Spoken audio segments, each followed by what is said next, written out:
ఘంటసాల సంగీత కళాశాల పక్షాన ఘంటసాలయే తన జీవితానికి చంద్రశాలగా భావిస్తున్న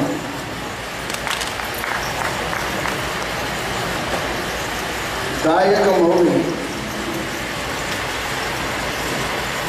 శరత్చంద్ర రూపొందించిన ఈనాటి కార్యక్రమంలో ఒకటి GVR arts, Ghantasala Venkateswararao arts అనే ఒక వినూతన సంస్థ ఆవిష్కరణం మా జీవన తరంగాలలో ఘంటసాల. ఈ సంపుటిని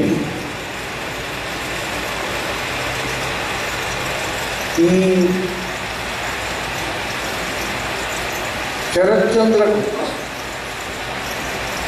చేదోడుగా వాదోడుగా ఉంటూ అతడి పురోగతికి కారకులవుతున్న నిశ్శబ్ద భాషలు, అంటే శబ్దం లేకుండా మాట్లాడతారంటే మౌన భాష, నిశ్శబ్ద భాషలు దంపతులు ఆనంద నాయుడు గారు, డాక్టర్ జాగృతి గారు, వారిద్దరికీ నా మనఃపూర్వకంగా అభినందనలు సమర్పిస్తున్నాను.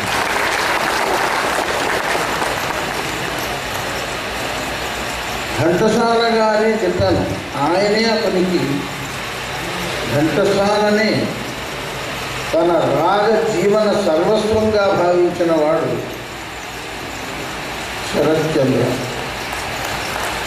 ఆయన కీబోర్డు మీద వేళ్ళు కదలాడితే నిశ్చితంగా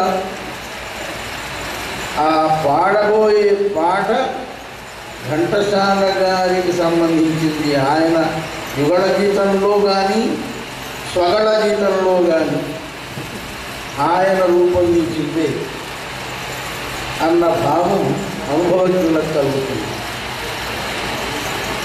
ఏ పరిస్థితిలోనూ ఘంటసాల గారు తప్ప మిగతా ఎవరు పాడిన పాటలు అతను పాడరు. ఒక దీక్ష, ఘంటసాలయే అతనికి సర్వస్వం. శ్రీమతి శోభారాణి గారిని కూచిపూడి అన్నమయ్య సంకీర్తనలు గానం చేసేది ఆవిడ విషయమని. ఆవిడ అన్నమయ్య కీర్తనలు తప్ప మరొకటి పాడదు. ఆ రకంగా ఈ ప్రత్యేకత శరత్చంద్రుడు. ఘంటసాల కాక మరొక గీతం వస్తే అతడు విముఖుడుగా ఉండడు. అతని వేళ్ళు కీబోర్డు మీద కదులుతూ ఉంటాయి. పాటలు మాత్రం తాను పాడడు, మిగతా వాళ్ళు పాడుతుంటే కాదనడు.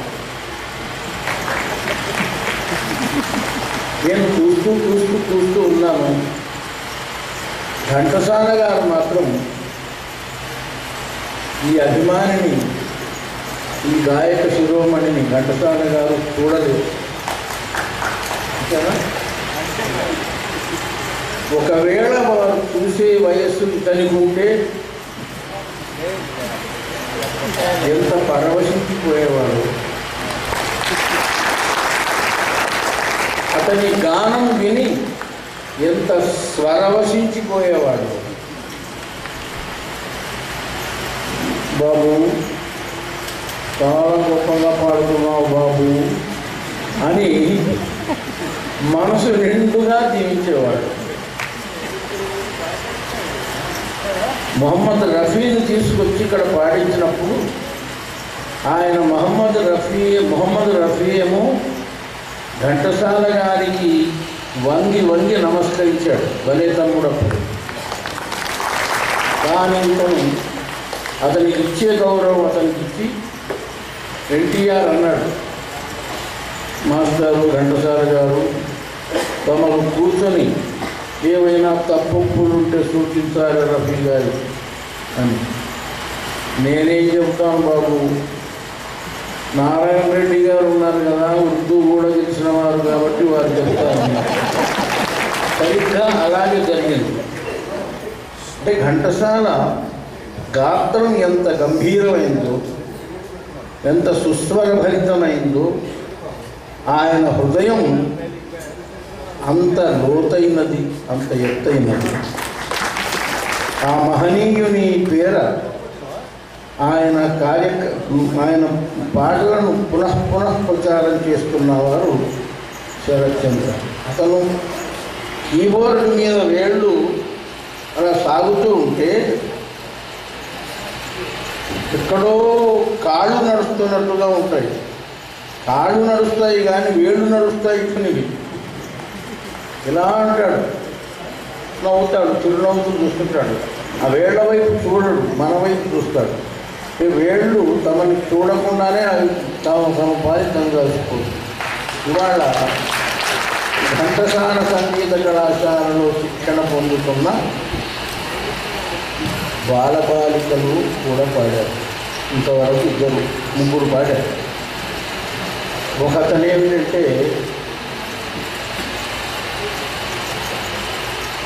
తోటలో నారాజు తొంగి చూసెనున్నాడు అనేది మంచి పరిణత గాయకులకు కూడా గానం చేయడం అంత సులభమైంది కాదు.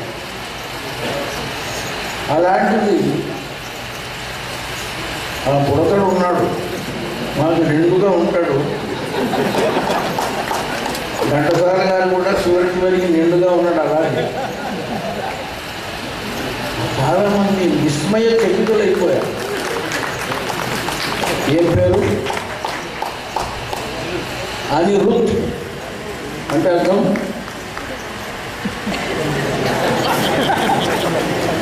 ఎదిరింపలేని వాడు. నిరోధం అంటే అడ్డగిస్తుంటాడు. ఏమంటావు? విరోధం కాదు, నిరోధం. నిరోధం అంటే నిరుద్ధం. అనిరుద్ధ్ చాలా ఇలాగే కొనసాగుతూ చాలా గొప్ప గాయకుడు అవుతాం.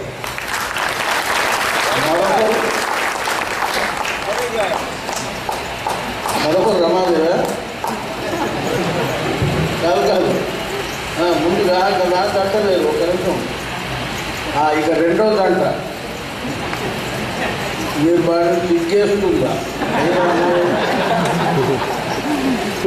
పాపం ఆ పాపకు ఈ బాలబాలికల చేత